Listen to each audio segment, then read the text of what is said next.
persoalan utama kita saat ini adalah lemahnya penegakan hukum. Pak Mahfud tanya pada kita, tolong dong undang-undang masalah aset dijalanin. Republik di sini ini gampang Pak Senayani, lobbynya jangan di sini Pak. Ini Korea ini semua menurut bosnya masing-masing. Di sini boleh ngomong kalah Pak. Bambang Pacul ditelepon Ibu. Selamat siang para netizen dimanapun kita berada, salam inspirasi bagi kita semua ya. Menarik begitu kan ya berita ini begitu. Ini ya, Mahfud sebut ya setengah masalah Indonesia tuntas jika hukum itu ditegakkan begitu ya. Katanya begitu ya. Kita lihat saja selama ini Pak Mahfud begitu kan berada dalam dunia pemerintahan kok hukum itu aja begitu kan. Tetapi kalau kita simpulkan apa yang disampaikan oleh Pak Bambang Pacul begitu kan ya, untuk menegakkan hukum yang ada tergantung dari semua ketua umum partai masing-masing begitu kan. Lihat saja begitu. Kalau Pak Mahfud mengatakan waktu rapat itu kalau ingin hukum ya perampasan aset di situ begitu bagi korupsi begitu. Kalau memang benar-benar disahkan begitu ya, telepon dulu begitu ya ketua-ketua umum partainya begitu. Kira-kira seperti itu begitu kan. Kalau Pak Bambang Pacul begitu untuk melanjutkan ini begitu tergantung dari Ibu. Kalau Ibu mengatakan melanjutkan, saya melanjutkan, siap begitu kan. Jadi artinya apa? Artinya hukum itu begitu bagi Indonesia itu sudah mengakar mereka begitu kan. Bisa dibeli mereka begitu. Ya, mungkin ya Pak Mahfud mungkin jujur dengan seperti itu begitu, tapi tidak bisa begitu. Karena Pak Mahfud sendiri kan sudah tahu dalam dunia pemerintahan begitu kan ya. Begitu kuatnya mereka begitu. Artinya kalau sudah masuk ke gerbong ini begitu kan, semuanya akan sama mereka begitu. Jadi artinya apa? Artinya selama ini melihat dengan perkataan Pak Mahfud begitu kan ya, seolah-olah ya menurut saya pribadi ya gimana begitu, hanya tertawa aja mereka begitu kan ya. Dan bahkan ya kalau Pak Mahfud menjadi wakil presiden, menjadi cawapres ya, hukum akan ya dibasmi ke akar-akarnya, pret. Jadi logika kita begini, masyarakat Indonesia itu punya kepentingan luar biasa begitu. Di luar itu begitu kan ya, siapapun itu begitu ya. Apalagi para oligarki di situ begitu. Kalau memang hukum ini tidak sesuai dengan para oligarki, jangankan Pak Mahfud begitu kan. Siapapun itu tidak bisa mengendalikan itu begitu. Dalam artian apa? Kekuatan mereka ya, supremasi hukum yang kemudian dilakukan mereka besar-besaran begitu kan ya. Jangankan orang jujur ya bisa didepak nanti begitu kan ya. Sebagai cawapres itu kan jadi menurut saya pribadi tidak punya peran penting di situ begitu. Hanya pelengkap saja begitu kalau berpikir seperti itu begitu kan ya. Coba lihat Anies Baswedan dengan Caimin, dia duit tunggal loh begitu kan ya, sama-sama ya di kultur NU religius ya. Anies Baswedan ya bisa mengurusi secara nasional, terus kemudian Caimin bisa mengurusi dalam dunia pesantren dan agama, itu kan semakin menarik begitu kan. Pak Mahfud oke lah dalam dunia hukum oke begitu kan ya, tapi di satu sisi walaupun Pak Mahfud mengungkapkan kejujuran itu tidak bisa menunjukkan karena dia seorang cawapres begitu kan ya. Selama katanya begitu, selama capresnya dari PDP, cawapresnya tidak bisa ngapa-ngapain, katanya begitu ya. Ini banyak sekali pro dan kontra begitu kan ya. Tetapi menurut saya pribadi ya dalam dunia demokrasi sah-sah aja berspekulasi apapun. Tapi bagi kami adalah bahwa apa yang saya lihat selama ini begitu memang begitu ya ini. Sampean 4 tahun di dalam ya ngapain aja Pak, keluar-keluar terus katanya begitu ya. Masuk kandang iblis Hicks ya, tragedi kanjuruhan gas air mata tertiup angin.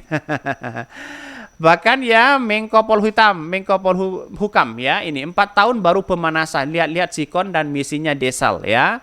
Jadi kesimpulannya penegak hukum akan mudah diatasi jika saya jadi wapres. Sampai-sampai udah tahu habis ya tuh jabatan sebagai Menko Polhukam, ngomong begitu. 5 tahun ngapain aja jadi Menko Polhukam ya. Kasus Duen Kemenkau 349 triliun lenyap begitu saja, padahal dia sendiri yang ngomong dan bentuk satgas segala begitu ya. Artinya apa? Artinya selama ini begitu kan ya kemaksimalan Pak Mahfud di situ ya seperti itu begitu kan. Hanya keluar-keluar di media sosial memberikan klarifikasi bahwa ini tidak baik, bahwa ini ya memang seperti itu, jujur begitu kan. Tapi langkah dari Pak Mahfud itu sendiri itu tidak ada begitu kan ya. Ibarat begini ya, orang ada yang mengonfirmasikan bahwa ini ada kecurian besar begitu, ada pencuri besar di situ begitu kan ya. lalu kemudian tidak diproses secara hukum begitu, sama aja mereka memberikan tak memberitahu begitu kan ya, tapi tidak dilakukan begitu kan, sama. Jadi Pak Mahfud itu saya kira bahwa ya bagus sebenarnya begitu kan, biar masyarakat tahu hukum ini seperti apa, lihat kanan kiri itu banyak korupsi seperti apa begitu. Tapi ini tidak pernah dilanjut begitu kan, tidak pernah ditindak begitu kan. Kalau ini memang ditindak, memang iya ya, hukum itu akan maksimal di situ begitu. Tapi tahu ya, orang-orang yang menindak itu kan punya konsekuensi masing-masing di situ begitu kan. Bisa saja berurusan dengan orang-orang para oligarki yang punya kepentingan besar terhadap negara kita begitu. Ya kita buktikan aja nanti ya. Bahkan ini ya, Mahfud MD mengatakan ya, sebut setengah masalah Indonesia tuntas jika hukum ditegakkan. Ini menarik begitu kan ya. Ini dikutip dari Kompas begitu kan. Bakal calon wakil presiden ya, cawapres begitu, Mahfud MD begitu ya, menyatakan ya, ini saya bacakan, menyatakan bahwa setengah masalah yang ada di Indonesia dapat tuntas apabila penegak hukum dijalankan dengan baik ya. Bahkan ya, di satu sisi mengatakan bahwa hal ini disampaikan Mahfud ini setelah diumumkan menjadi bakal cawapres pendamping Ganjar Pranowo. Bahkan yang Menteri Koordinator Bidang Politik, Hukum dan Keamanan Menko Polhukam yakni meyakini bahwa pelaksanaan hukum yang baik ya akan berpengaruh pada penegak beragam aspek kehidupan masyarakat yang lain, baik itu sosial, politik, budaya, pertahanan, keamanan dan ekonomi ya. Ya, kita lihat saja kurang apa coba begitu kan. Berapa tahun ya Pak Mahfud berada dalam dunia pemerintahan begitu kan. Ya, itu aja begitu kan. Perkembangannya itu aja. Ekonomi ya seperti itu begitu kan ya. Katanya sebagai alat utama untuk mensejahterakan rakyat, katanya terkait dengan penegak hukum yang ada. Bagaimana dengan kasus-kasus KM50, kasus-kasus Sambo, kasus-kasus yang lain begitu kan. Itu kan sudah menunjukkan begitu bobroknya hukum yang ada selama ini begitu kan. Jadi kalau kita melihat bahwa Pak Mahfud mengatakan akan mudah diatasi, ya silahkan begitu kan ya. Tapi menurut saya pribadi begitu kan ya, tidak semudah membolak-balik tangan untuk menindak seperti ini begitu kan. Karena Indonesia kan sudah mengakar hal-hal seperti itu begitu kan. Apalagi hukum begitu. Ia mencontohkan pemberantasan korupsi, kepastian hukum dan konsisten dalam penegakan hukum akan memberi jaminan bagi investasi begitu kan, dan pembangunan ekonomi serta perlindungan masyarakat.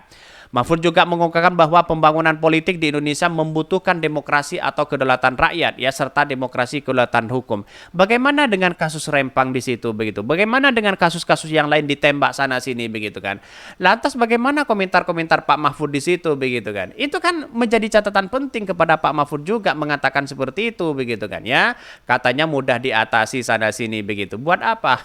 Ya, Pak Jokowi kurang apa coba yang mengatakan kalau saya jadi wapres, jadi capres begitu kan ya, DKI Jakarta akan mudah diatasi banjirnya katanya begitu ya.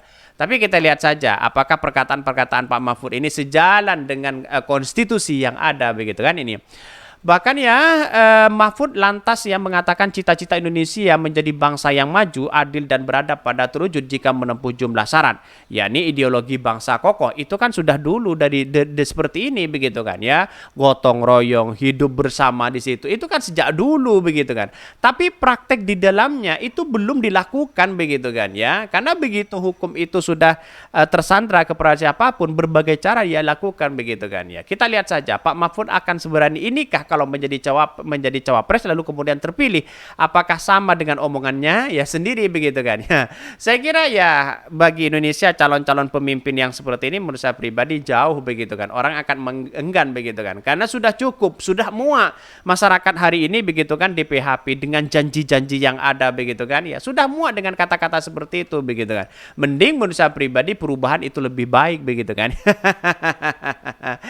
Oke ya, ini pengantar dari saya begitu, tapi bisa saja apa yang saya sampaikan itu salah, bisa saja benar. Tetapi menurut saya pribadi dengan analisis yang tajam, insya Allah ada kebenaran yang sangat luar biasa begitu kan, dengan realitas yang ada. Mungkin itu ya yang kami sampaikan ya, tonton terus channel Hodari Podcast Rakyat ini karena ada berita-berita menarik dan viral setiap harinya. Salam para netizen, salam inspirasi bagi kita semua. Jangan lupa di subscribe channel YouTube Hodari Podcast Rakyat ini.